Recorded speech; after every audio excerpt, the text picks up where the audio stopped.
அடுத்தது கங்கைமரன் சார் பேசின பிறகு ஆடியோ ரிலீஸ் பண்ண போகிறோம். அதுக்கு முன்னாடி அவரை பற்றின ஒரு விஷயத்தை நான் சொல்லிடுறேன். சார் ஒரே நிமிஷம் சார். சார் என்னென்னா, சாரோட டைரக்ஷனில் படும்போது நான் கிளாமர் கிருஷ்ணமூர்த்திட்ட அசிஸ்டன்ட் பிஆர்ஓ இருந்தேன். பொழுது விடிஞ்சாச்சு, வெள்ளைப்புறா ஒன்றுன்னு நிறைய படம் நான் பண்ணிகிட்டு இருக்கும்போது என்னோடய வேலையை பார்த்து செண்பகமே படத்தில் வந்து என்னை பிஆர்ஓவாக வேலை கொடுத்து பண்ணார். அதுக்கப்புறம் என்னோடய வளர்ச்சியில் கோழி கூதெல்லாம் பண்ணிகிட்டு இருக்கும்போது இண்டிவிஜுவலாக 91 ஒரு படம் எடுக்க வந்தோம். ராமராஜனை வச்சு. ராமராஜன் வந்து என்னை ப்ரொடியூசர் ஆக்கி விட்டார். நான் 2 ஃப்ரெண்டுங்களுக்காண்டி கால்ஷீட் கேட்டு போனேன். கால்ஷீட் கொடுத்தா என்ன தருவாங்க, வந்து பிஆர்ஓ பண்ணுவேன்னு. இல்லை நீங்கள் விஜயமுரளியை பார்ட்னராக சேர்த்துங்க, நான் டேட்டு தரேன்னாரு ராமராஜன். சரின்னு சொல்லிட்டு அவரை கன்ஃபார்ம் பண்ணிவிட்டு அமர் சாரை போய் பார்த்தேன். அப்போ இளையராஜா சார் மியூசிக் பண்ணால் நல்லாயிருக்கும் சார்னு சொன்னேன். சரி வாப்பாக்கு என்ன பண்ணித்தரேன் அப்படின்னாரு. ஒரு அட்வான்ஸ் எடுத்துகிட்டு ஸ்டில்ஸ் ரவி எல்லாம் கூட்டிட்டு நாங்கள்லாம் போய் கொடுத்தோம் இளையராஜா பிரசாத் லேபில். அதில் வந்து பழங்கள்லாம் வச்சு ஒரு 100 ரூபா கட்டை வச்சு கொடுக்க சொன்னார் ஸ்டில்ஸ் ரவி. அதெல்லாம் எழுதுனா இந்த பணத்தை மட்டும் ராஜா சார் எடுத்துக்கிட்டு, இந்த பழம்லாம் ப்ரொடியூசருக்கு தேவைப்படும், நீங்கள் எடுத்துகிட்டு போங்கன்ட்டார் காமெடியாக. அப்புறம் சின்ன ஒரு முரண்பாடு வந்துருச்சு ராமராஜன் சாருக்கும் ராஜா சாருக்கும். அப்போ என்ன ஆயிடுச்சுன்னா, இல்லை நீங்கள் அப்புறம் தேவா மியூசிக் போட்டுக்கலாம் அப்படின்னு ராமராஜன் சொன்னார். அப்போ மனசுக்கேற்ற மகராசா படம் நல்லா ஓடிட்டு இருந்தது. உடனே அமர் சார்கிட்ட சொன்னேன், சார் இது மாதிரி என்ன சார் இப்படி ஆகுதுன்னு சொன்னேன். அப்போ உட்லண்ட்ஸில் இருந்தார். அப்போ சொன்னார், சரி என்ன பண்ணலான்னாரு. இல்லை சார் நாங்கள் அடுத்த படம் பண்ணும்போது மியூசிக் டைரக்டராக ராஜா சாரை போட்டு இந்த பணத்தை யூஸ் பண்ணிக்கிறோன்னே. இங்கே வான்னார் பக்கத்தில் கூப்பிட்டு, என்ன நீ அவ்வளோ பெரிய கோடீஸ்வரனா அப்படின்னார் அவர். அடுத்த படத்துக்கு இப்போ அட்வான்ஸ் கொடுத்த அளவுக்கு நீ வேணாம், அண்ணங்கிட்ட அட்வான்ஸ் பண்ணால் திரும்பி வராது, நீ வா நான் உனக்கு வாங்கி தரேன், இந்த படத்துக்கு யூஸ் பண்ணிக்கன்னு சொல்லி முதல்ல அட்வான்ஸை திருப்பி எனக்கு கொடுத்து மறுபடியும் ப்ரொடியூசர் ஆக்குனது இவர் தான். அந்த மில்துலாளி படத்தில் ஒரு டெக்னீஷியன் வந்து கதிரேசனாக எங்கூட வேலை செஞ்சவர். அதான் தெரியும் அவருக்கு அந்த என்ன நடந்ததுன்ட்டு. ஸோ அது மாதிரி வந்து அந்த காலத்துலேருந்து கிட்டத்தட்ட 30-40 வருஷமாக சார் கூட நான் ட்ராவல் பண்ணிகிட்ருக்கிறேன். எப்பயுமே ஒரு ஃபோன் பண்ணால் அது ரெஸ்பான்சிபிளாக பதில் கொடுக்கறதில்ல. சினிமாவில் கொஞ்சம் பேர் தான். அதில் ஏவிஎம் சரவணன், அபிராமி ராமநாதன், அடுத்ததான் கங்கைமரன் சார் தான். நன்றி. இப்போ அவர் வந்து பருந்து படத்தை பற்றியும் அதில் அவர் எப்படி பாடினதை பற்றியும், அதே மாதிரி பாட்டை வந்து இங்கே நமக்கு ஒரு மீடியாவுக்கு முன்னாடி ஒரு 4 வரி பாடியும் காட்டுவார்னு ஒரு அன்பாக கேட்டுக்கிறேன். எல்லாருக்கும் வணக்கம். எப்போ பேச கூப்பிடுவாங்கன்னு பார்த்தா லாஸ்ட்டில் பேச வச்சு கொஞ்சம் பாயிண்ட்டே இல்லாமல் பண்ணிட்டேங்க. யாரை பற்றி எல்லோரும் இன்ட்ரடியூஸ் பண்ணியாச்சு. எல்லோரும் இந்த படத்தில் யார் யார் முக்கியமானவங்களோ எல்லாத்தையும் இன்ட்ரடியூஸ் பண்ணியாச்சு. மறுபடியும் அவங்க பேர் சொல்லி இவங்க தான் இவங்க அப்படிப்பட்ட சூழ்நிலையில் இருக்காங்க, அவர் நடிச்சிருக்காரு, இவர் வந்து மியூசிக் பண்ணிருக்காருன்றதுலாம் சொல்ல தேவையில்லை. எல்லாரையும் உங்களுக்கு ஏற்கனவே அறிமுகமாயிட்டாங்க.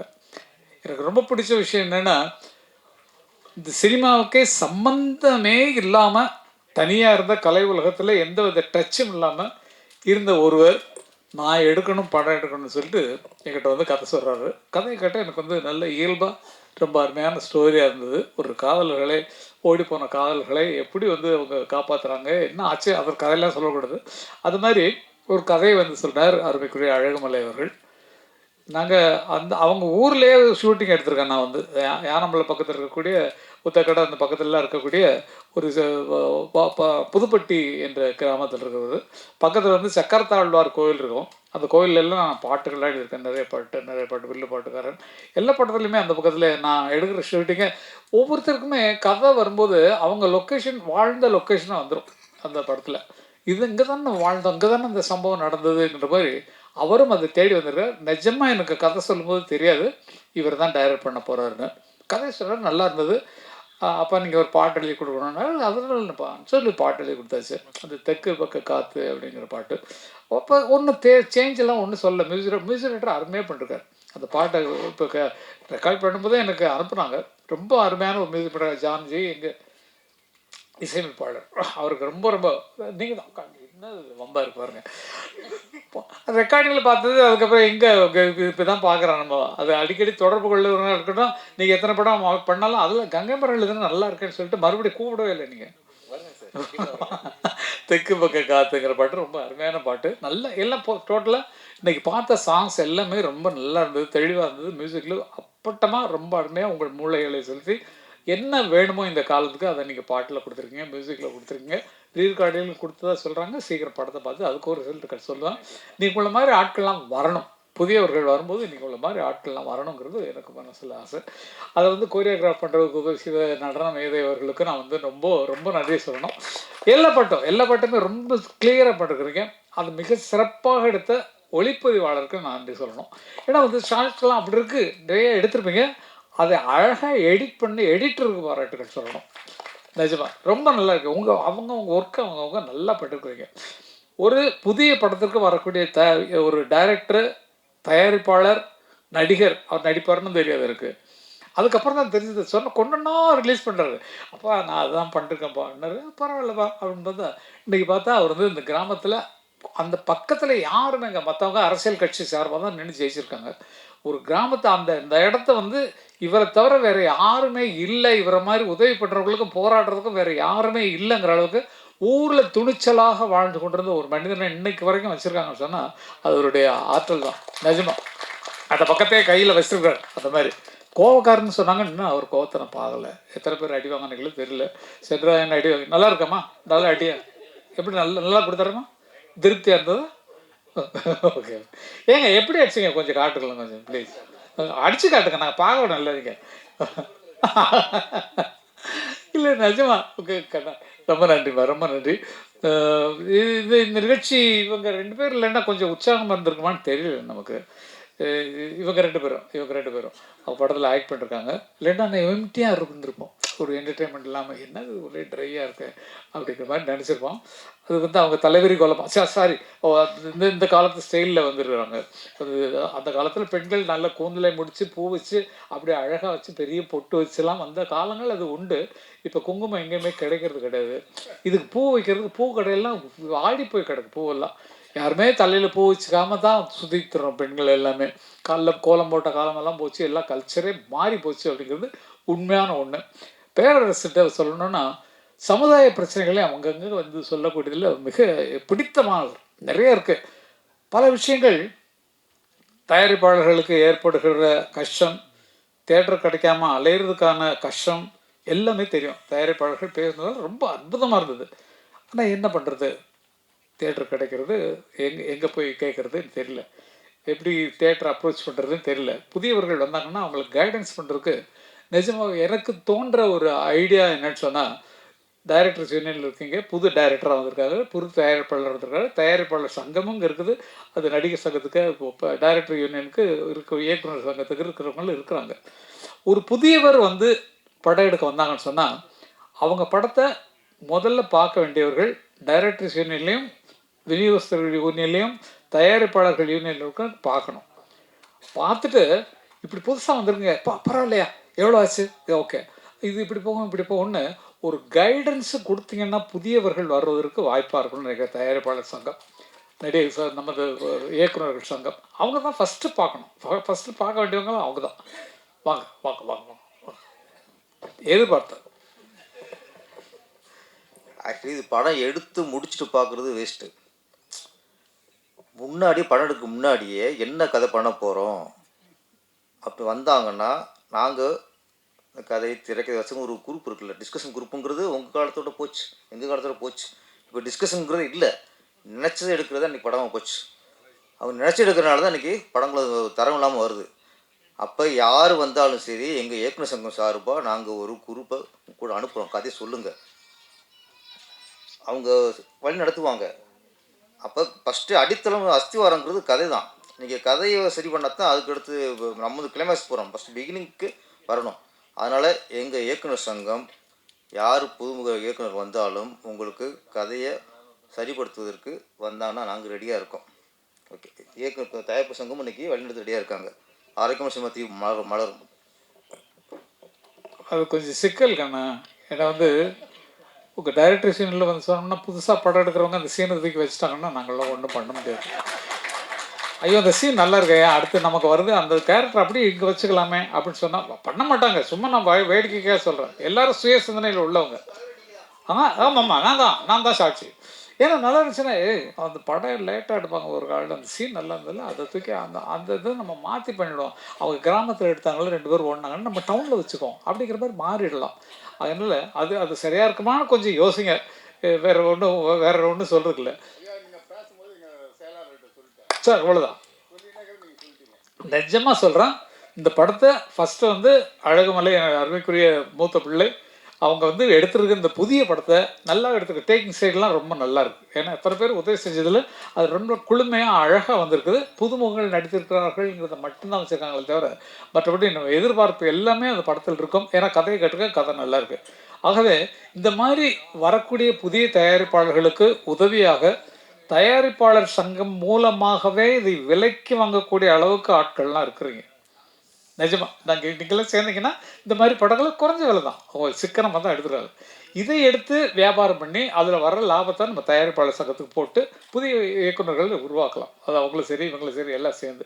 ஏன்னா இது ஒரு ஐடியாவாக தான் சொல்லணும். ஏதாவது ஒன்று கோர்த்து ஒன்றும் இல்லையா நம்ம இல்லை ஐடியா வேறு ஒன்றும் தோணல் சார். அதாவது புதுசாக படம் எடுக்கிறவங்க தவிக்கிற தவி பார்த்தா ரொம்ப கஷ்டமாக இருக்குது. டிவிக்கு விற்கிறதுக்கு பாடுபடுறாங்க, ஓடிடிக்கு போகிறதுக்கு கஷ்டப்படுறாங்க, எல்லாமே இருக்குது. அப்புக்குட்டியில் நடித்த படம் போயிடுச்சு, நேஷ்னல் அவார்டு வாங்கி அவர் வந்து பெரிய ஆர்டிஸ்ட், சும்மா சாதாரணமாக உட்காந்துருக்காரு. அவர் நேஷ்னல் அவார்டு போய் வாங்கியிருக்காரு. நேஷ்னல் அவார்டு கமிட்டியில் போய் சிபாரிசு பண்ணுறது பேசுகிறதுங்கிறது எவ்வளோ கஷ்டம்னு நேஷ்னல் அவார்டு கமிட்டியில் இருக்கிற எனக்கு தெரியும். ரொம்ப கஷ்டம். அந்த மாதிரி இடங்களில் வந்து மீறி வந்திருக்காங்கன்னு சொன்னால் அவர்களுடைய திறமையினால் வருவாங்க. அது மாதிரி இது நேஷ்னல் அவார்டு வரலன்னா கூட பரவாயில்ல, நம்ம தமிழ்நாட்டு அவார்டு நிச்சயமாக கிடைக்கணும். அதேமாரி ஒரு மொழி படம் தான் எடுத்துருக்காங்க. இது தமிழில் மட்டும்தான் எடுத்துருக்காங்க. பல மொழிகள் எடுத்திருந்தால் இங்கே கொஞ்சம் அங்கே கொஞ்சம் போட்டு அவங்களுக்கு செலவு கம்மி தான். அவங்க எடுத்த படமே செலவு கம்மியான படம் தான். அவங்களுக்கு போட்டது முதல்ல வரணும்னா அது இன்னும் விளம்பரத்துக்கு சேர்க்கணும். படத்தை எவ்வளோ விளம்பரம் பண்ண போகிறோம், எத்தனை பிஆர்ஓஸ் நம்ம கவனிக்க போகிறோம்ல. அவங்க கவனிக்கலைனாலும் அவங்க வந்து இருக்கிறத எழுதிடுவாங்க. வேண்டியவங்களுக்கு நல்லா தான் எழுதுவீங்க. நம்ம ப்ரெஸ்ஸை சொல்லணும்னா அவ்வளோ தூரம் எல்லாத்துக்கும் ஊக்கப்படுத்துறதுக்கு, புதியவர்களை ஊக்கப்படுத்துறதுக்கு காத்திருக்கிறாங்கன்றது. மியூசிக்கை பொறுத்த வரைக்கும் எந்த குறையும் சொல்ல முடியாது. ஆர்கஸ்ட்ரேஷன் பிரமாதமாக இருக்குது. யாரோ ஒருத்தர் பேத்தா சாங் ஒருத்தர் பாடினார். அவர் ரொம்ப அதுக்கப்புறம் நீங்கள் கூப்பிடவே இல்லை. அவரை கூப்பிட்டு பாட்டு வருது. புதுமுகம் யாரோ பாடுருக்காரு, அந்த சின்ன பையன் ஒரு பையன் பாடிருக்கான். ட்ரெஸ்ஸை பற்றி சொல்கிறார் அவர் வந்து. என்னங்க அவங்கவுங்க எப்போ வயசானவொன்னே எப்படிலாம் நம்ம வந்து இந்த மாற்றிக்கிறதுங்கிறதுக்காக எல்லாரும் பாடுவாங்க. நான் நினச்சிருந்தா இங்கே பாருங்கள், எனக்கு தாடி மட்டும்தான் நினச்சிருக்கேன். தலையில் எங்கேயா நர இருக்கா பார்த்தீங்களா? அப்போ அப்படி வயசில் இருக்கும்போது நான் இப்படி ஹீரோயின்லாம் வரும்போது நான் வந்து ஒரு மாதிரி என்னென்னா தாத்தான்னு சொல்லி கூப்பிட்டாங்கன்னா நான் என்னம்மா பண்ணுறது, ஏம்மா இப்படி பண்ணுறீங்க நீங்கள்? இந்த மாதிரி எல்லாம் திங்க் பண்ணாதீங்க. நல்லா வரட்டும். நீங்களும் சின்ன பிள்ளை தான், என்னை விட ரொம்ப சின்ன பிள்ளைங்க. நிஜமாவே இங்கே இருக்கிறதுலே வயசில் மூத்தவன் நான் தான் நினைக்கிறேன். ஆனால் வயசில் இளமையாக தெரிகிறது நான் தான் நினைக்கிறேன். நான் கொஞ்சம் நீங்களே சொல்லுங்கள் சார், நீங்களே சொல்லுங்கள். ஓகே பாருங்கள், இதுக்கெல்லாம் இது வேணும். இப்போ வந்து நம்ம வயசானவனா நடிக்க வச்சுருக்காங்க ஒரு படத்தில். இந்த லெனின் பாண்டியன் அப்படிங்கிற சத்யஜோதி ஃபிலிம்ஸ் நாங்கள்லாம் ஆரம்பத்துலேருந்து ஃப்ரெண்ட்ஸ். அவர் சத்யா மிஸ்லேருந்து எல்லாத்துக்குமே நானும் தியாகராஜனும் நாங்கள் ராம்குமாரும் ரொம்ப திக்கஸ்ட் ஃப்ரெண்ட்ஸு. அவங்க வந்து இந்த நான் நடிக்க போகிற படத்துக்கு வந்து லெனின் பாண்டியன் நடிச்சிட்டு இருக்கிற படம் முடிஞ்சு போச்சு. ப்ரீ ரெக்கார்டிங் பண்ணிட்டாங்க, அண்ணன் மியூசிக் பண்ணி பாட்டெல்லாம் போட்டிருக்காங்க. அதில் வந்து வயசான கேரக்டராக எனக்கு கொடுத்தாங்க, ரொம்ப வயசான மாதிரி கொடுத்தாங்க. அதில் ஆமாம் ரொம்ப ரொம்ப ஓல்டு கேட்டப்பில் நடிக்க வேண்டியிருந்தது. அதனால் தலையும் நிறைய வெள்ளையெல்லாம் அடித்து அது வெள்ளை தான் இப்படி இருக்குது. நான் எடுத்தேன்னு சேவ் பண்ணால் கொஞ்சம் நல்லாயிருக்கும். அது மாதிரி இளமையாக வந்தோடனே யார் ஜோடின்னு நான் ஏன்னா இது பாரதி ராஜா அண்ணனுக்கு சொன்னப்பட்ட கதை. இந்த கதை என்னோடய கேரக்டர், நான் ஆக்ட் பண்ணுற கேரக்டர் வந்து பாரதி ராஜா அண்ணா நடிக்கிறதுக்காக பண்ணுது. அப்போ தான் அவருக்கு உடம்பு சரியில்லாமல் போனதுனால அவரால் நடிக்க முடியலன்னா பாரதி ராஜாவுக்கு அப்புறம் யார் இருக்கா அப்படின்னு திங்க் பண்ண திரையுலகத்தில் என்ன தவிர வேறு யாருமே இல்லை. அந்த வயசில் வேறு யாருமே இல்லை. அதான் சொல்கிறேங்க. அவர் அறிவு என்ன, அவர் ஆற்றல் என்ன, ரொம்ப கஷ்டமாக இருக்குது. அவர் இப்போ இருக்கிற மனநிலை பார்த்தா அது ரொம்ப கஷ்டமாக இருக்குது. என்ன பண்ணுறது, அது யாராலையும் தடுக்க முடியாது. என்ன நடக்குதோ அந்த நடக்கிறத ஏற்றுக்கொண்டு தான் ஆக வேண்டும் அப்படிங்கிறது. அது சொல்லி மாளாது. அந்த மாதிரி சாதனை பண்ணியவர்கள் என்ன அறிமுகப்படுத்தினோ பெரிய. இப்போ அடுத்து வர 77வது வருஷம் தான் வந்து 67 வந்து படம் வந்தது. 77 படம் வந்தது 16 வயதில். அதில் வந்து நான் வந்து அது 50வது வருஷம். அண்ணன் 76 அன்னக்கிள்ளியில் வந்தார். அன்னக்கிள்ளியில் தான் அண்ணனுக்கு இன்னைக்கு 50வது வருஷம் ஓடிக்கு. மே 10ஆம் தேதி அது அந்த படத்தினுடைய 50வது ஆண்டு விழா வருது. 77 தான் நானும் பாக்யராஜும் அறிமுகமானோம் திரைப்பட உலகத்துக்கு. அவர் அசிஸ்டன்ட் டைரக்டராக தான் அறிமுகமானார், நான் பாடலாசிரியராக அறிமுகமானேன். ஆனால் 50வது விழா பாக்யராஜ் கொண்டாடிட்டார். அது என்ன கணக்குன்னு தெரியல. இது ஒன்றும் தப்பு இல்லை. ஓகே, அது தெரிஞ்சுக்கிட்டேன் இல்லையா. ஏதோ நல்ல சந்தர்ப்பத்தில் அவர் வந்து யூஸ் பண்ணிட்டார். அதனால் ஆனால் 50 வந்து வயசு ஆகலை அந்த படத்துக்கு பார்த்து. நாங்கள் அடுத்த வருஷம் தான் 77 கொண்டாட போகிறோம். நான் வயசு இல்லை, படத்துக்கு சொல்கிறேன். படத்தில் அறிமுகமாகி டைட்டிலில் பேர் வச்சது 77 தான் நாங்கள் எங்கள் பேர் வெளியே வந்தது. அப்போ அடுத்த வருஷம் தான் நாங்கள் வர்றது 50. அது பாக்யராஜ் அவர்கள் என்ன காரணத்துக்காக 50 அப்போ நானும் கொண்டாடிருக்கணும் இல்லையா? வேணாம், அது வேண்டாம், நல்லபடியாக அது இருக்கோம், அதுவே பெரிய விஷயம். 50 வருஷம் இருந்திருக்கோம். அதுக்கு முதல்ல ஒரு 5 வருஷம் வந்து நாங்கள் வந்து இப்போ இசைக்கலைஞர்களாக வாழ்ந்துருக்கோம். ஜி.கே. வெங்கடேஷ் மலையாள படங்கள், தெலுங்கு படங்கள்ல அங்கே ரெக்கார்டிங் நடக்கும்போது கிட்டாரிஸ்டாக இசை கலைஞர்களாக வாழ்ந்தவங்க தான் நாங்கள். அதில் கற்றுக்கிட்டு தான் மேலே மேலே வந்தோம். ஜி.கே. வெங்கடேஷ் அவர்கள் எங்களுக்கு குருநாதர். அவருடைய படங்களுக்கு பண்ணோம். எங்கள் வாத்தியார் வந்து சந்திரலேகாவுக்கு ஜி. தன்ராஜ் மாஸ்டர் அவங்க தான் ரீரெக்கார்டிங் பண்ணாங்க. அவங்க வந்து பழைய பாடல்கள்லாம் எடுத்து வெஸ்டர்ன் சாங்காக அப்படி கொண்டு வந்தது ஃபஸ்ட்டு எங்கள் மாஸ்டர் தான், ஜி. தன்ராஜ் மாஸ்டர். மல்லிகை பூஜாதி ரோஜா முல்லைப்பூ வேடுமா தொட்டாலும் கை மணக்கும் பூவும் பட்டான ரோஜா பூவும் கதம்பம் வேடுமா தர தர தரரத்தா தத்தா தரரா. இப்படி டிஃப்ரெண்ட்டாக கொடுத்தது சந்திரலேகா ரீரெக்கார்டிங் போய் பாருங்கள். சந்திரலேகாவுக்கு ரீரெக்கார்டிங் பண்ணது எங்கள் மாஸ்டர் தான். அப்படி இங்கிலீஷ் படம் பார்த்த மாதிரி இருக்கும் அந்த டைமில் இந்த ஆர்கஸ்ட்ரா வச்சு. அதனால தான் அண்ணன் வந்து இங்கே வெஸ்டர்ன் மியூசிக்கை கற்றுக்கிட்டு இன்றைக்கி உலகமெல்லாம் போற்றக்கூடிய ஒரு பயங்கரமான சிம்பனி எழுதி உலகமெல்லாம் சுற்றிக்கிட்டு இருக்கோம். எல்லா நாடுகள்லேயும் அவர் சிம்பனி நடக்க போகுது. இப்போ பண்ணியாச்சு, துபாயில் பண்ணியாச்சு, அமெரிக்காவில் பண்ணியாச்சு, லண்டனில் பண்ணியாச்சு. இந்த மாதிரி உலகம் சுற்றக்கூடிய அளவுக்கு சிந்தனைகளை பெருசாக்கிட்டார் அவர். அவருடைய இப்போல்லாம் அவரை பார்த்தா ஒரு அண்ணன் தம்பிகிட்ட பேசுகிற மாதிரியே இல்லை. எனக்கு அது நான் மிஸ் ஆகுது. ஏன்னா நான் வந்து இந்த இடத்துல சொல்லி ஆகணும். ஒரு அண்ணன் தம்பி எனக்கு இப்படி பெரிய இளையராஜான்னு ஒரு அண்ணன் இருக்காருன்னு சொன்னால், அவர் இப்போது சமீப காலமாக இப்படி தான் இருக்கார். இப்போ உட்காந்தோம்னா இப்படி வந்து பார்ப்பார், சேனட்டு இப்படி உட்காந்து மேனஸ்கிரிப்டில் எழுதுவார். திங்க் பண்ணி இப்படி எழுதிட்டு வார். நான் திங்க் பண்ணி பார்த்துட்டு என்னது அப்படின்னா சேனட்டு எழுதி கொஞ்சம் வச்சு அப்படின்பாரு. இல்லை இன்னொன்று இல்லை ரொம்ப நாளாச்சு பார்த்து போகலான்னு வந்தேன்னா நான் அந்த எழுதுகிற பேடெல்லாம் அப்படி கீழே வச்சுட்டு எழுந்து நிற்பார். எழுந்து நின்று இப்படி முகத்தை காட்டு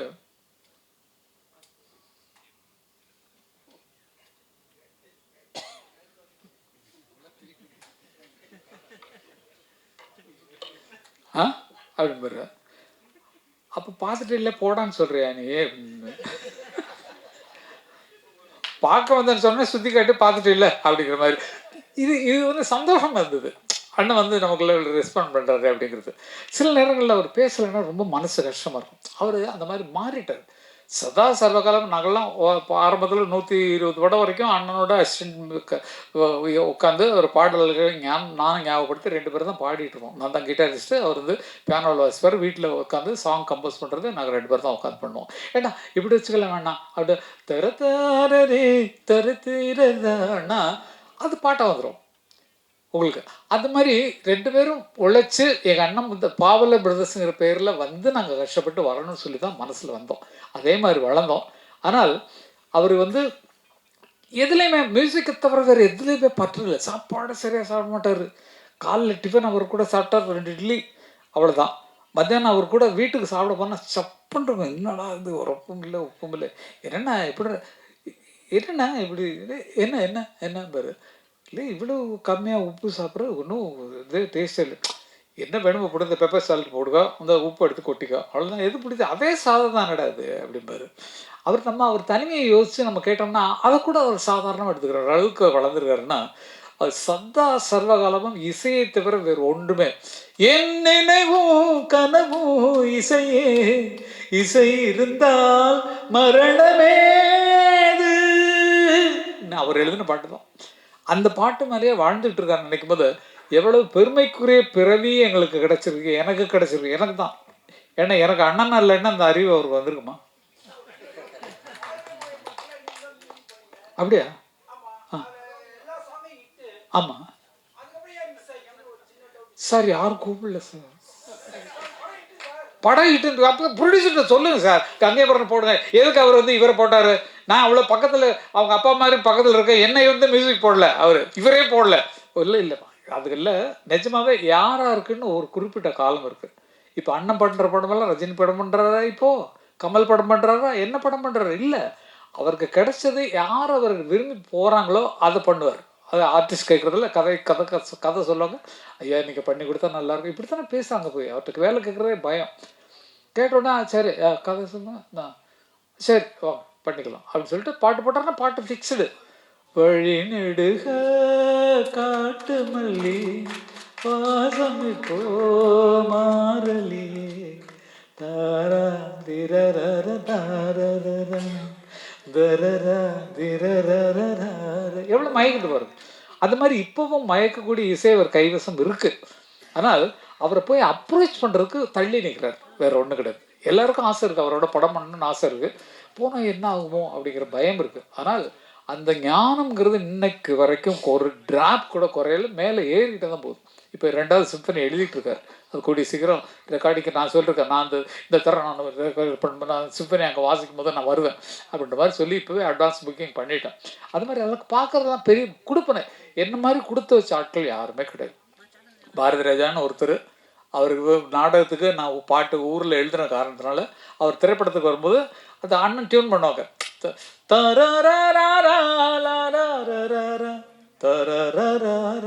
போட்டார்னா அமரு இதுக்கு ஏதாவது வார்த்தை சொல்லு, சும்மா போய் டம்மியாக பாடி காட்டுக்கிறா டியூனு வார்த்தை சொன்னோன்னே நான் வந்து அதே சந்தம் தான் செந்தாழம்பூவே செந்தாழம்பூவேன்னு எழுதியிருக்கலாம். ஆனால் எனக்கு சாஃப்டாக வேர்டு வரணுமே அப்படிங்கிறதுக்காக செந்தூரப்பூவே செந்தூரப்பூவே ஜில்லென்ற காற்றே என் மன்னன் எங்கே என் மன்னன் எங்கே நீ கொஞ்சம் சொல்லாயோன்னு எழுதுனா அப்போ யாருக்குமே தெரியல செந்தூரப்பூவேன்னு ஒன்று இருக்குன்னு யாருக்குமே தெரியாது.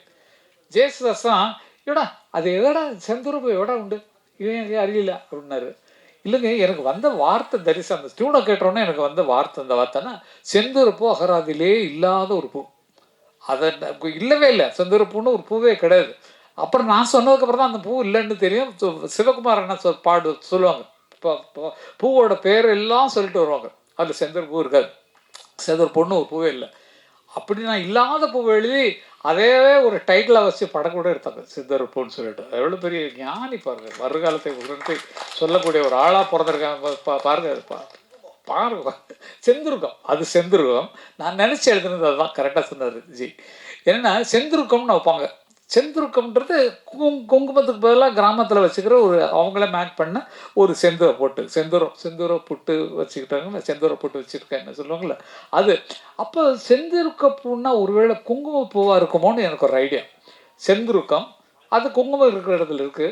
அப்போ செந்துருக்கம்ங்கிறது குங்குமத்தை சேர்ந்த ஜாதியாக இருக்கும். அதனால் குங்கும பூவே எழுத முடியாது, டியூனுக்கு சரியாக இருக்காது. அதனால் அது அப்படி வந்தது தான் அது பாட்டு. ஏதோ நம்ம நினைக்கிற கற்பனை நம்ம அது வர்ற வரைக்கும் எங்கேருந்து வருதுன்னு நமக்கு தெரியாது.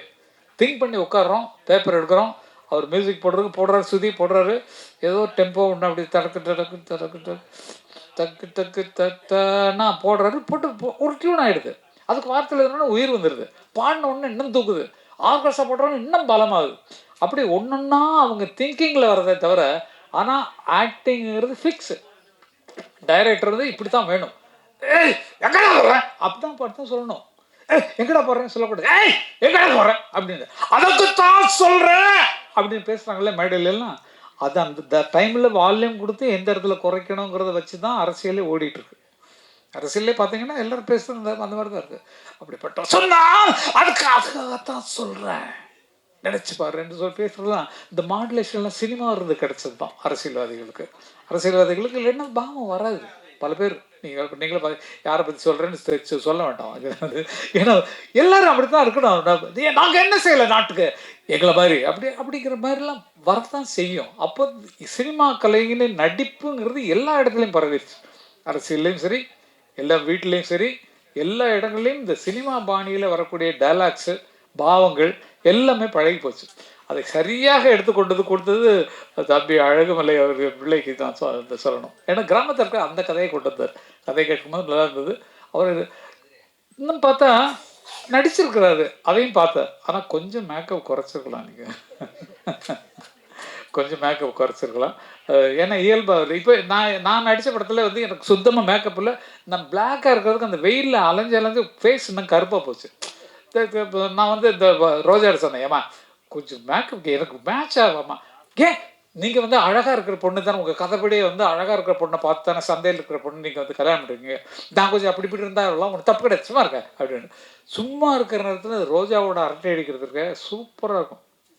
பழசெல்லாம் ஞாபகம் ஓடுது. அந்த நாள் ஞாபகம் நெச்சிலே வந்து சும்மா இருக்க அப்படின்னும். ஏம்மா இப்போ தாம்மா உன்னை பார்க்க முடியுது பேச முடியுதுன்னு சொல்லிட்டு கிண்டல் பண்ணி அந்த ஷூட்டிங்கவே ஜாலியாகிறது வேலையாக இருக்கும். பொழுது போகிறதே தெரியாது. அவங்க டைரக்டர் பாவம், அவங்க அடுத்த ஷாட்டுக்கு திங்க் பண்ணிட்டுருப்பாங்க. ஆர்டிஸ்ட் அப்படி தான் இருப்பாங்க. இப்படி நீங்கள் இருந்த மாதிரி தான், நீங்கள் எப்படி இருந்தீங்களோ அது மாதிரி தான் அவங்க இருப்பாங்க. அன்றைக்கி ஷார்ட்டை முடித்தோன்னா உங்களுக்கு வேலை முடிச்சிடும், நீங்கள் ஜாலியாக மற்றவங்களோட பேசிகிட்டு இருப்பீங்க. ஆனால் அவங்களுக்கு அடுத்த ஷார்ட்டு மேலே ஞாபகம் இருக்கும், அடுத்த டைலாக் மேலே ஞாபகம் இருக்கும், அடுத்த கதைக்கு லிங்க் எப்படி கொண்டு போகிறது, இந்த சீன்லேருந்து கட் பண்ணி எந்த சீனுக்கு போகிறோங்கிற ஐடியாவிலேயே அவங்க ஃபுல் பிக்சரை எடுத்துகிட்டு இருப்பாங்க.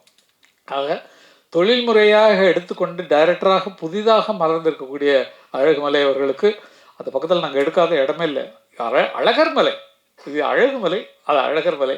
அழகர் மலையில் நாங்கள் கால் படாத இடமே கிடையாது. நிறைய சீன்ஸ் அங்கேயே எடுத்துருப்போம். இந்த மான் சொந்த மானில் வந்து அந்த படியில் இறங்கி வருவாங்களே, அதெல்லாம் அழகர் மலையில் இருந்தது மேலே இடங்கள். எங்கே அதை தான் சொல்ல வந்தேனே, ஒவ்வொருத்தர் வாழ்ந்த இடத்துல வர்ற கதை வரும்போது அவங்க ஊர் தான் ஞாபகம் வரும், அவங்க தெருவு தான் ஞாபகம் வரும், அங்கே நடந்த சம்பவங்கள் தான் ஞாபகம் வருங்கிறத இந்த படத்தின் மூலமாக நிரூபிச்சிருக்காங்க.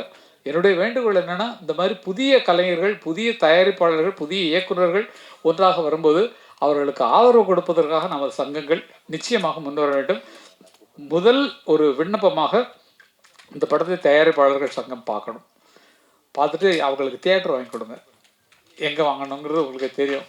ஏன்னா வந்து நீங்கள் பார்க்கணும், நீங்கள் பார்த்துட்டு அவங்களுக்கு என்ன ஹெல்ப் பண்ண முடியுங்கிறத பார்க்கணும். அதே மாதிரி டைரக்டர் சீன் இல்லை, முதல்ல கதை கதைங்க ப்ளீஸ். ஏன்னா வந்து என்ன மாதிரி ஆட்கள் கேட்டோம்னா அது வந்து அது தூக்கி அந்த நல்ல சீன்லாம் முன்னாலே ரிலீஸ் ஆகிற படத்தில் வச்சுருவோம். அதனால் அதை மட்டும் கொஞ்சம் அப்படி விலைக்கு வச்சுட்டு, மற்றபடி முழு படத்தையும் நீங்கள் பார்த்த தயாரிப்பாளர் ஒரு புதிய ரூலாக கூட நீங்கள் சேர்க்கலாம். அடுத்த மீட்டிங்கில் சொல்லி இந்த மாதிரி பல பேர் வர்றாங்க, நல்ல திறமைசாலிகள் வெளியே கொண்டு வர முடியல, அதனால் நம்ம ஹெல்ப் பண்ணலாம்னு சொல்லிட்டு டிஸ்ட்ரிபியூட்டர் நீங்கள் பிடிக்கணும். தியேட்டரை யார்கிட்ட போய் கேட்கணுமோ அது அவங்களுக்கு விடாமல் நீங்களே அந்த தியேட்டர்லாம் யார் வச்சுருக்காங்களோ, யார் கான்ட்ராக்டில் இருக்கோ அவங்கள்ட்ட சொல்லி, ஐயா ப்ளீஸ் உங்களுக்கு ஒரு 10 தியேட்டர் இங்கே கொடுங்க ஐயா அப்படிங்கிற மாதிரி கேட்டு அவங்களுக்கு வாங்கி கொடுத்தீங்கன்னா தயாரிப்பாளர்களாக புதிதாக வருபவர்களுக்கும் உதவியாக இருக்கும், புதிய இயக்குநர்களாக வருபவர்களுக்கும் அது உதவிகரமாக இருக்கும். இதில் இப்போ ஒரு பெரிய லாபம் நீங்கள் சம்பாதிக்கலாம் சார். ஏன்னா வந்து இந்த ஹீரோயின்ஸ்லாம் நீங்கள் இன்ட்ரடியூஸ் பண்ணிக்க, அடுத்த படத்தில் பயங்கரமாக சம்பளம் வாங்குவாங்க புதுமுகங்கள். அதனால் நீங்கள் வந்து அவங்களுக்கு பேமெண்ட் கொடுக்காமல் நடிக்க வைக்கணும். ஏன்னா நீங்கள் உங்களுக்கு இது அடையாளம் தானம்மா. இதுக்கப்புறம் வந்து நெக்ஸ்ட் இதுக்கு எவ்வளோ வாங்கினா, உங்கள் அம்மா எவ்வளோ அக்கறையாக இருந்தாங்க உங்கள் மேலே, நான் பார்த்துட்டேன் சைடில். நீங்கள் அங்கே பேசிட்டுருக்கே அப்படின்றாங்க. அப்படி இது அம்மாக்கள் வந்து அவங்களை காவல் காத்து அப்படி கொண்டு வர்றாங்க ஜம்முன்னு. நிஜமாவே எனக்கு அது சந்தோஷமாக இருந்தது. புள்ள மேலே எவ்வளோ அக்கறை அப்படிங்கிறது அப்படி தான் இருக்கணும். நீங்கள் உங்கள் வயசுக்கு தகுந்த மாதிரி தான் இருப்பீங்க. அவங்க ஷூட்டிங் வர வேண்டாம்னு சொல்லுவாங்க. ஏன்னா நீ ஜாலியாக சந்தோஷமாக இருக்கலாங்க. வரணுமா அம்மா வரணும். அவ்வளோ மோசமாக இருக்காங்களா மற்றவங்களாம்? அவ்வளோ நம்பிக்கை இல்லையா? ஓகேப்பா. இல்லை சும்மா ஜாலிக்கு ஏதாவது இவங்களுக்கு விஷயம் வேணுமென்று இருக்காது நான் சொல்கிறேன், வேறு ஒன்றும் கிடையாது. அம்மா அவ்வளோ பொறுப்பாக இருக்கிறது தான் நல்லது, பார்த்துக்கணும், பொண்ணை பார்த்துக்கணும். ஆனால் இந்த காலத்தில் அப்படி இல்லைம்மா, எல்லாம் ஃப்ரெண்ட்ஸாக தான் பழகுறாங்க. நம்ம சும்மா தப்பாக நினைக்கிறோம், எல்லாம் ஃப்ரெண்ட்ஸாக பழகுறாங்க. இப்போ ஹீரோயினும் சரி இவங்களும் சரி, நீங்களும் 2 பேரும் ஹீரோயினா 2 ஹீரோயினா ஓகே. அப்போ அவங்களுக்கு சௌகரியமாக இருக்கக்கூடிய குரூப்பு தான் பக்கத்தில் இருக்குது. அதனால் நம்பி விடலாம். இந்த காலத்தில் அப்படி இல்லை, எல்லாம் ஃப்ரெண்ட்ஸாக தான் பழகுறாங்க அப்படிங்கிறது உணர்ந்துக்கணும். அது மாதிரி வேறு என்ன சொல்கிறதுக்கு ஒன்றுமே இல்லை, எல்லாத்தையும் பேசியாச்சு. ஏதாவது இப்போ அவ்வளோதான். நீங்கள் இப்போ மியூசிக் பண்ணுறதை பற்றி கேட்டீங்க, அதுதான் அப்படி போயிருக்கு. பாட்டு எழுதுறதை பற்றி என்ன நல்ல பாட்டு கேட்டு தெற்கு பக்க காற்று அப்படிங்கிற மாதிரி அதில் ஒரு பாட்டு எழுத சார். முன்னாள் பாட்டு எழுதுனோம்னா சார் இன்னொரு ஆல்டர்னேட்டிவ் பல்லவி இருந்தால் நல்லா இருக்குமேனா, நிஜமாகவே அன்னைட்டு எழுதின பாட்டு எல்லாமே ஃபஸ்ட்டே ஒரு பாட்டு போட்டுருவார். இப்போ ஒரு வார்த்தை சொல்லி பாடிடுவார். ஒரு உதாரணத்தை சொல்லணுன்னா, மாங்குயிலே மாங்குயிலே மட்டும் வந்துடும். மாங்குயிலே தனத்தானே பாடுவார். அப்போ அந்த மாங்குயிலே பிடிச்சி நம்ம போனோம். அப்போ மாங்குயிலே பூங்குயிலே செய்தி ஒன்று கேளு, ஒன்ன மாலையிட தேடி வரும் நாள் எந்த நாள்.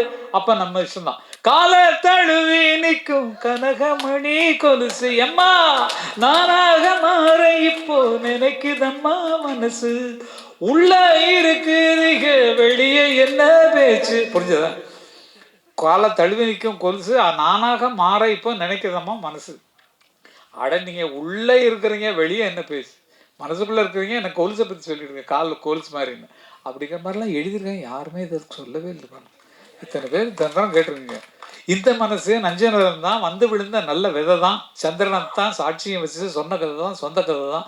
தோளை தொட்டு ஆற ஐயா சொர்க்கத்தில் சேர, மாலை வந்து ஏற, பொண்ணு சம்மதத்தை கூற, சந்தனம் கரைச்சு பூசணும் எனக்கு, முத்தையன் கணக்கு மொத்தமும் உனக்கு. இப்போ பாடும்போது தெரியுதில்ல அவங்களுக்கு, ஏன் இந்த வார்த்தையை ரசிக்க மாட்டேங்கிறீங்க? எதுக்கு யூடியூப்ல இளையராஜா இசையமைத்த பாடல்கள் போட்டுக்க? எதுக்கு கங்காபரணம் எழுதின பாட்டு போடுறதில்ல? எங்க யூடியூப் பாட்டுகள் தேடி பிடிச்சி போடுங்க சார். நீங்க யார் எழுதுறாங்கன்ட்டு போடுங்க. எங்களுக்கு 2 பேராலும் உருவாக்கப்பட்டது. நல்லது யோசிங்க. இளையராஜா டியூன் கொடுக்க நாங்கள்லாம் பாட்டு எழுத.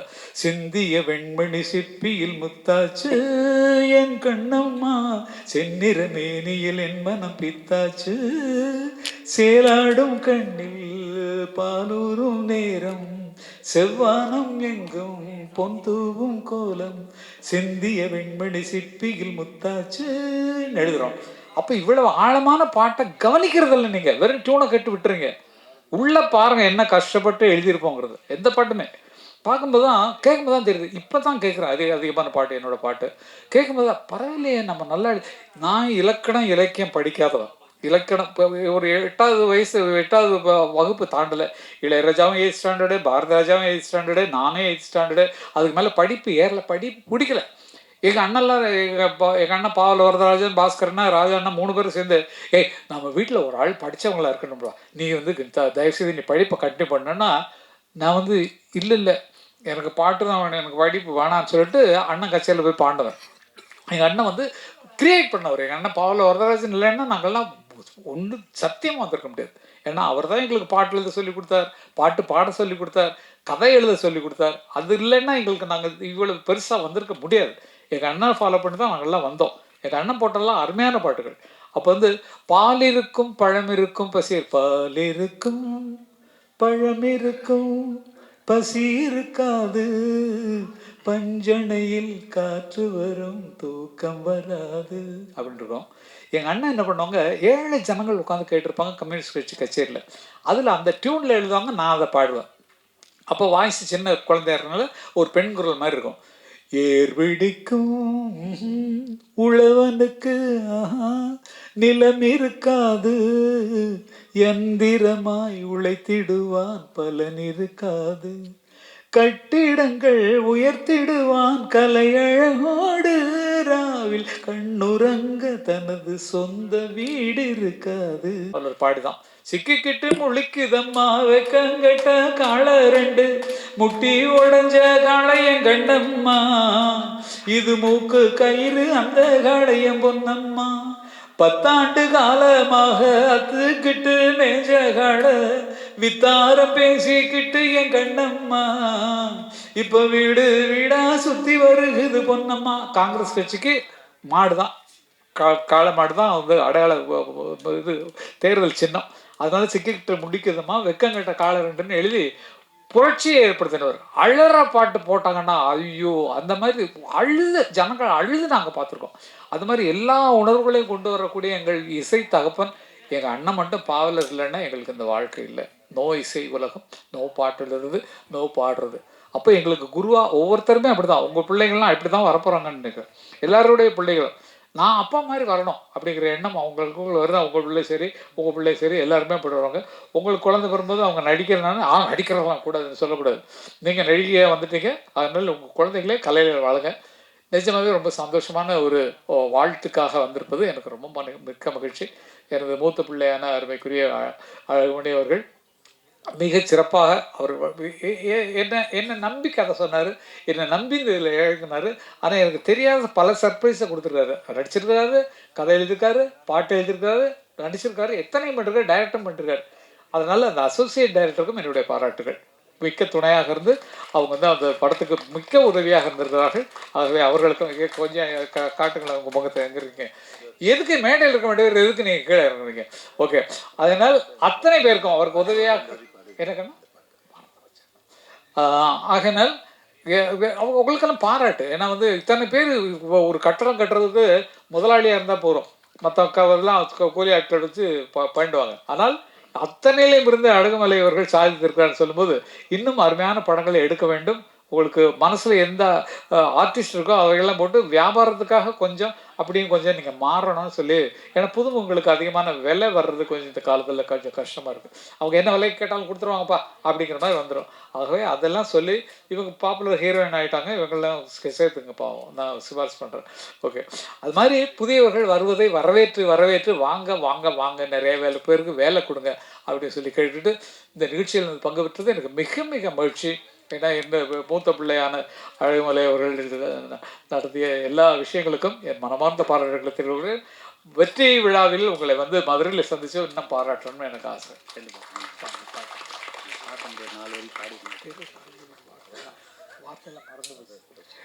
ஏன்னா இந்த படத்தின் பாட அந்த இது என்ன குழந்தை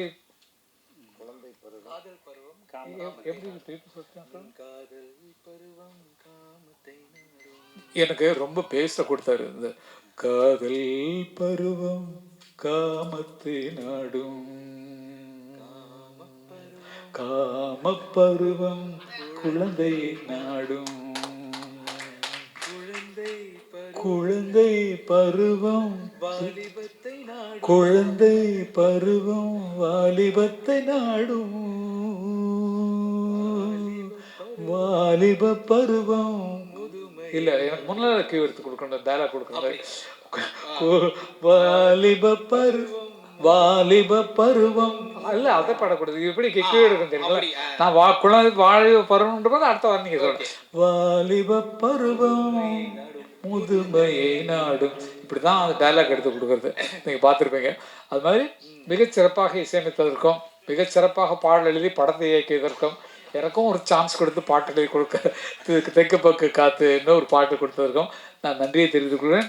இந்த மாதிரி புதியவர்கள் வர வேண்டும், சினிமா உலகை வாழ வைக்க வேண்டும் என்று தம்பிகள் சார்பாக, அப்புக்குட்டி சார்பாக, சென்றாயன், ஐயோ நீங்கள் இந்த இதில் கூரையை பிச்சுட்டு போனீங்களே, கூரையில் ஏறி போய் கரண்ட்டு வயர்லாம் தொட்டு, அது நடிப்பா இல்லை வந்து ரியலாகவே பண்ணிங்களா? ஆனால் நடிப்பு தான் நாங்கள் கேட்குறோம், எப்போ போய் அப்போ தான் ரேட்டிங் ஏறும் அப்படிங்கிற மாதிரி பண்ணிருக்காங்கன்னு நினைக்கிறேன் நான். அது தெரியல, எனக்கு உண்மையிலே தெரியல. செட்டப்பு உள்ளே இருக்கிறது இந்த மாதிரி இருக்குது எனக்கு தெரியும். இப்படி போனேன்னா உனக்கு பயங்கர பேர் வரியான்னு அதே ஒரு ப்ளஸ் பாயிண்ட் ஆகி போச்சு. ஆகவே எல்லா கஷ்டமும் பட்டு தான் நம்ம மேலே வர்றோம். எவ்வளோ கஷ்டப்பட்டிருக்கோம். அந்த கஷ்டத்தில் இந்த கஷ்டமாக வந்து உயர்ந்து நிற்கிறோன்னா நெக்ஸ்ட் செம்ராயன்னு தெரியும், எனக்கு அப்புக்குட்டி தெரியும் சொன்னால் அவங்க பட்ட கஷ்டங்கள் தான் நாங்கள் பட்ட கஷ்டங்கள் மாதிரி அத்தனை பேரும் கஷ்டப்பட்டு தான் வந்திருக்கோம். அந்த கஷ்டத்துக்கு மிகுந்த பலனை கொடுக்க வேண்டியது தயாரிப்பாளர்கள் யூனியன், அங்கே இயக்குநர்கள் சங்கம், அவங்க தான் புதியவர்களை காப்பாற்ற வேண்டும் என்று கேட்டுக்கொண்டு எல்லாருக்கும் பாரதி கண்ணன் அவர்களுக்கும் நான் வந்து ரொம்ப நன்றியை சொல்ல கடன்பட்டுருக்கிறேன். அவர் முதல்ல கரகாட்டக்காரன் வாங்கி வந்தது நம்மளாம் அது கொடுத்து வச்சுருக்கோம், அது வந்து வெற்றி அமைஞ்சதுக்கு. எல்லாம் நல்லதே நடக்கும், நல்லவர்களுக்கு நல்லதே வரும். தெம்பாக இருப்போம், திடமாக இருப்போம், உறுதியாக இருப்போம், உணர்ச்சி பூர்வமாக இருப்போம். வாழ்வோம் வாழ்வோம் வாழ்வோம், அனைவரும் வளமுடன். எனக்கு பக்கத்துணையாக வந்த ரவிகாந்த் அவர்களுக்கு நான் நன்றியை சொல்ல கடமைப்பட்டிருக்கிறேன். அவர் எனக்கு மிக நெருங்கிய ஒரு பிள்ளை. அவர் வந்து எங்கே போனாலும் என்னை விட மாட்டார், தனியாக விட மாட்டார். எனக்கு கொஞ்சம் வயசு இப்போ 47 ஆகுது. அந்த 47 வயசில் நமக்கு கொடுத்தா என்னது என்னாச்சு 47 வயசுலேயே எனக்கு இந்த மாதிரி கொஞ்சம் ஒரு சின்ன ப்ராப்ளத்தினால இந்த எலெக்ஷனில் என்னென்னா அதில் கொஞ்சம் இருக்கிறதுனால காலில் கொஞ்சம் இப்போ தான் ட்ரீட்மெண்ட்டுக்கெலாம் போயிட்டு வரேன். 47 வயசுலேயே இப்படி இருக்கேன்னு நீங்களாம் ரொம்ப சந்தோஷப்படும். 47 வயசு தான் பார்த்துங்க. ஓகே, ரொம்ப நன்றி. வாழ்க அனைவரும் என்று வாழ்த்தி விடைபெறுகிறேன். நன்றி, வணக்கம், தேங்க்யூ.